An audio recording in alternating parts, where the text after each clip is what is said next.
wabarakatuh, kembali lagi kawan di Legenda Catur Dunia. Di video kemarin lusa, admin sepertinya kurang lengkap menjelaskan tahap babak kualifikasi di turnamen Freestyle Chess Grand Slam. Di video kemarin lusa, admin menyampaikan bahwa turnamen ini untuk babak kualifikasinya bisa diikuti oleh pemain non-gelar seperti kita, pemain amatir seperti kita. Ya betul kawan, kita bisa ikut di babak kualifikasi itu. Daftar dulu, terus nanti bermain di play-in. Cuma admin tidak menjelaskan tahapan-tahapan yang harus dilalui pemain-pemain seperti kita ini. Nah, pemain amatir terlebih dahulu daftar dan melewati tahap Open Qualifier kawan. Di tahap Open Qualifier ini diambil 3 pemain untuk bisa lolos ke tahap berikutnya, yaitu tahap Swiss. Setelah lolos di babak atau tahap Open Qualifier, para pemain amatir mengikuti tahap Swiss kawan. Di mana tahap Swiss ini ada pemain-pemain internasional yang bergelar mulai National Master sampai Grand Master. Ya sudah berat kalau sudah masuk menghadapi macan-macan catur dunia kawan. 3 pemain amatir rasanya akan tenggelam. Bukan rasanya, pasti tenggelam. Nah, di babak Swiss ini kawan diikuti oleh Grandmaster dunia. Setelah itu, di babak Swiss diambil lagi 4 pemain saja untuk lolos ke babak berikutnya. Babak knockout. 4 pemain itu kawan sudah ditunggu oleh 12 pemain yang diundang oleh panitia. Yaitu 12 pemain wildcard kawan. Untuk bertanding dengan 4 pemain yang berhasil lolos dari tahap Swiss ini. Nanti baru akan diambil 1 pemenang untuk bergabung dengan Magnus Carlsen dan para pemain kawan di event utamanya. Itulah kawan informasi yang kurang lengkap yang admin tidak sampaikan di video kemarin lusa. Nah, untuk babak kualifikasi sudah memasuki babak Swiss kawan. Ada 4 pemain yang berhasil lolos untuk ke babak knockout berikutnya. Saya akan berikan hasilnya ya. Untuk babak Swiss stage ini ada 4 pemain yang lolos, yaitu Vladimir Fedosev, ada Denis Lazovic, Yavor Sindarov, dan Alexander Bortnik. Dan para pemain ini sudah ditunggu oleh 12 pemain lainnya. Antara lain Iane Boniachi kawan. Sudah repot lagi kawan di sini ya, pemain-pemain besar yang diundang oleh panitia. Ada Hasim Muke, Maxim Lagrave, Leonard Dominguez, Jan Christophe Duda, Parham Maksodo, ada Wei Pragnananda Vidit, Wesley So, dan Li Guanglim, Yu Yang Yi. Sudah menunggu 4 pemain itu kawan. Diambil 1 pemain untuk menemani Magnus Carlsen tanggal 4 Februari mendatang. Oke, itulah kawan sedikit tambahan info lagi ya mengenai babak kualifikasi di turnamen Freestyle Chess Grand Slam ini. Untuk game yang akan kita ulas ini saya ambil permainannya Vladimir Fedosev di babak Swiss kawan. Ada 2 game yang akan kita ulas. Temanya adalah mengambil kesempatan untuk mendapatkan materi saat lawan blunder.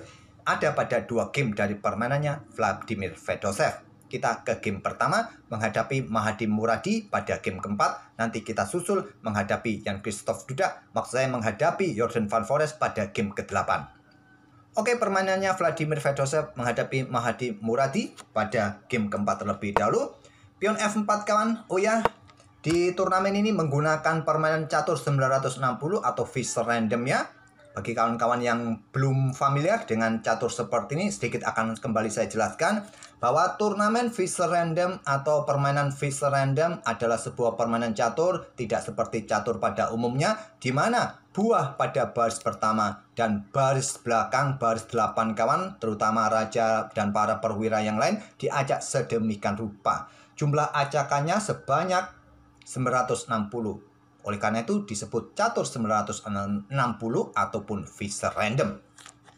Nah, pada game ini acakannya seperti ini kawan. Biasa kita cek ya apakah ada pion yang tak terlindungi. Saya rasa semua buah pion ini terlindungi oleh para perwira. Biasanya ada 1-2 pion tak terlindungi. Kalau di catur biasa kan semua terlindungi dari buah yang di bawahnya. Oke kawan, pion F4 dibuka oleh Vladimir Fedosev untuk membuka akses bagi sniper gelapnya kawan. Dan diikuti dengan pion G3 mungkin 2 sniper akan terbuka jalur-jalurnya. Pion F5 juga melakukan hal yang sama. Pion G3, pion G6. Simetris, dua sniper pemain ini sudah terbuka jalur-jalurnya ya, baik sniper hitam ataupun sniper putih kawan. Fedoshev menantang pertukaran pion E4, diterima langsung, ambil balik dengan gajah. Kemudian di sini ada kesempatan mendapatkan kontrol di petak pusat secepat mungkin dengan pion D5 kawan. Temponya ancam gajah, gajah mundur. Pion ini mungkin kalian dorong atau mungkin dengan langkah pion C6 bisa dilanjutkan. Tapi memilih dengan kuda C6, langkah yang cukup normal menurut kita.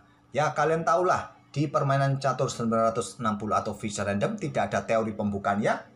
Ya tetap menggunakan prinsip-prinsip dasar pembukaan. Buka jalur-jalur bagi pengembangan terutama gajah-gajah ya, ataupun menteri, diagonal-diagonal dibuka, segera kuasai petak pusat. Masih tetap dipakai prinsip-prinsip seperti itu di tahap pembukaan. Pion C3, kontrol petak D4, petak B4, berikan dukungan bagi pion D4 nanti kawan, berikan akses bagi menteri untuk keluar, cepat keluar, kuda berkembang, bisa rokade panjang sisi kiri.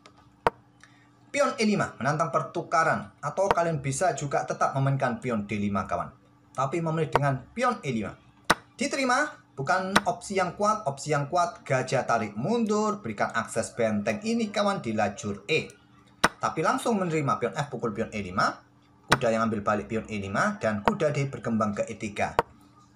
Kuda F yang berkembang ke petak E3 lebih kuat, tapi Vladimir Fedoshev ingin kembangkan kuda D ke E3 terlebih dahulu untuk pengosongan jalur rokade panjang supaya raja bisa cepat rokade. Dan ada kesempatan bermain dengan pion C5 mumpung diagonal ini tertutup kawan. Tapi memilih membuat langkah pengorbanan pion D5. Caplok saja kawan. Jual beli di sini kalian untung satu pion. Tapi Fedoshev memilih menahan diri. Gajah tarik mundur ke petak G2, hilang kesempatan mendapatkan materi. Pion C5 masih opsi terkuatnya kawan. Biar saja pion ini caplok. Tapi memilih langkah yang cukup logis juga mempertahankan pionnya. Buka akses bagi menteri untuk keluar. Ada pion D4, kuda mundur ke D7, menteri D3, menteri C7, rokade panjang kedua pemain. Kuda G4, buka tantangan pertukaran benteng, berikan tempat juga bagi pengembangan kuda petak E3 nanti. Di sini gajah E6, menekan kuda. Kuda ke 6, mau kemana kuda ini kawan? Dan kuda ke F6 di sini. Mencoba menjebak kuda gajah G7, tidak bisa pulang ke rumah kawan. Ada gajah E3, proteksi kuda gajah G7, kemudian kuda ke D2. Lanjut Vladimir Fedoshev. Di sini kuda G4 menantang pertukaran, langkah kesalahan kawan. Ada opsi seperti menteri keluar ke petak A5. Ini cukup kuat. Menyerang pion ini. Kalau pion A3, gajah sikat kuda terlebih dahulu, ambil balik, selepas itu gajah F5. Cukup menakutkan posisi raja putih ini. Nah, seumpama di sini kalian geser raja langsung ke petak B1 sama idenya. Sikat, ambil balik, dan tetap ya, ini malah menakutkan juga. Tapi memilih dengan langkah kuda G4. Di sini ada gajah F4, membuka lajur E, ancam menteri kawan. Menteri bergeser ke D7, kenapa tidak geser ke petak A5 saja, tetap mengincar pion ini, maka benteng akan sikat gajah terlebih dahulu. Sudah tidak akan ada lagi ancaman nanti di diagonal ini kawan. Jadi dengan menteri D7, sekarang benteng dikorbankan, korban kualitas, langkah brilian dari Vladimir Fedoshev, benteng ambil gajah E6. Kuda ke F2 ancam menteri terlebih dahulu. Ya, tujuan benteng tadi eliminasi dukungan bagi kuda di petak G4. Kalau sekarang di sini memilih dengan langkah kuda pukul kuda H6, benteng bisa bergerak ke petak D6 kawan. Tempo ya, menghindari ancaman menteri ataupun perwira yang lain. Memilih dengan langkah kuda F2 ancam menteri, menteri F3 terlebih dahulu, baru kuda caplok benteng E6. Di sini menteri caplok kuda F2. Pion G5. Sepertinya hitam mengembalikan perwira yang hilang kawan. Kuda dalam posisi terancam, gajah dalam posisi terancam. Kembali dalam posisi level sekarang. Gajah E5. Memang kawan dalam permainan catur 960 Fischer Random sulit mencari langkah-langkah positioning. lebih banyak langkah-langkah taktikal. Apalagi dalam permainan cepat, pemain tidak mempunyai waktu lagi untuk membuat langkah-langkah positioning. Lebih banyak langkah pragmatis yang akan diambil oleh para pemain. Gajah E5, gajah sikat kuda 6. Jumlah perwira kembali setara, putih kalah kualitas perwira. Ada gajah H3, pin kuda terhadap menteri terhadap raja sekaligus juga. Benteng F8, menteri E2. Di sini ada benteng D E8, perkuat posisi kuda. Benteng E1, ada gajah G7, langkah kesalahan. Raja bergeser ke D8 kawan untuk menghindari tusukan macam ini. Sangat berbahaya juga tusukan dari putih ini. Tapi gajah G7 mencoba menantang pertukaran, diterima juga. Kalau diambil oleh kuda, maka menteri jatuh tempo skak. Kalian tidak bisa mendapatkan juga menteri di sini kawan. Coba lihat, tidak punya kesempatan ambil menteri. Jadi ambil balik dengan menteri, hilang dukungan pada kuda, disikat oleh gajah. Di sini raja bergeser naik ke C7, kemudian kuda B3 siap mengikuti untuk amankan gajah, dan engine menyarankan benteng bergerak ke peta F7 kawan. Mungkin doubling nanti di lajur E. Tapi memilih dengan pion B6, memberikan jalan bagi menteri untuk menghindari lajur E sekaligus mencoba menyerang. Raja bergerak mundur ke B8, amankan pion ini, berikan akses juga bagi menteri, amankan baris ke-7, baru pion C4 bisa didorong untuk berikan dukungan bagi gajah. Kembali lagi ke permainan aslinya, tapi memilih langsung dengan pion C4-nya. Dan menteri ke F6 yang kuat buat hitam memilih dengan benteng F6 kawan. Setelah menteri E5 skak, raja geser dan pion C pukul pion D5, hitam menyerah. Karena merasa kalah jumlah perwira dan posisi gajah aman kawan dengan dukungan pion ini. Kalau dilanjut ya benteng di belakang jatuh, temponya skak. Ancaman skakmat juga tak terhentikan, 8 langkah lagi bisa skakmat.